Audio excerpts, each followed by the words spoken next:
點啊靚？今個星期你哋好嘛？今個星期咧，我隻腳咧都仲係穩步恢復，即係仲係冇預期當中咁明顯嘅。咁但係咧，跑步過程中咧，感覺確實咧又係冇過去咁強烈，即係慢慢少，慢慢咁樣好轉當中。唉，只能夠更加耐心一啲啦。今日咧啱啱跑完步，但係咧就都算好彩，因為睇而家開始落雨啦。但係我就已經啱啱結束咗日常嘅1個小時嘅有氧慢跑。咁今個星期嘅目標咧，除咗慢跑咧，我就開始就係話漸進跑啦。係好似上個星期咁，都係漸進跑為主。感覺好咗，邊方面好咗咧？係即係呼吸上面啊，心肺方面啊，或者係主要係節奏。我覺得過去咧，我跑節奏漸進跑嘅話咧，個節奏咧到最尾嗰，我通常係攞10分鐘到15分鐘就提速嘅。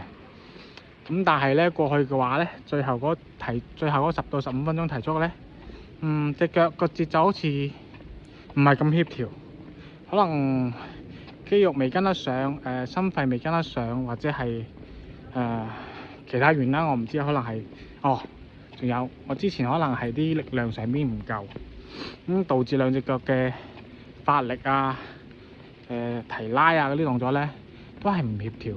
我依家咪練翻嗰啲力量嘅，咁感覺咧係真係好咗啲，即係個配合度啊，左右腳嘅配合啊，個節奏啊會輕鬆好多，即係更容易掌握到嗰種節奏。所以大家有氧跑、跑後拉伸同埋力量訓練係真係必要嘅。如果你想堅持有氧堅持跑步，特別係長跑運動呢一項嘅運動，係真係必要做嘅。有氧跑、力量訓練、跑後嘅拉伸係必然要做嘅，記得嚇。咁但係咧，今個星期跑落嚟嘅感覺，雖然我好希望可以快啲，但係實際上我真係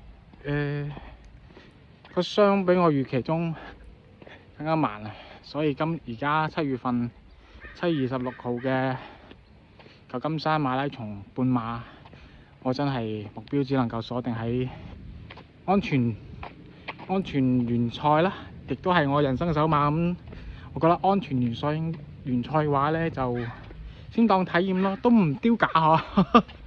第一次跑嗰半馬應該唔丟架嗬，安全完賽呢個目標。係啦，咁啊今個星期特別分享冇乜，因為而家落雨啦，我都要趕住返屋企沖涼換衫先啦。好啦，如果你哋有咩跑步上邊有興趣嘅知識點，或者係覺得我跑步上邊有咩可以改進嘅，大家都可以俾啲意見我喺留言區或者係彈幕上邊大家可以幫我留言，我會及時去更新，及時去睇㗎。好啦，咁我哋下星期見啦，拜拜。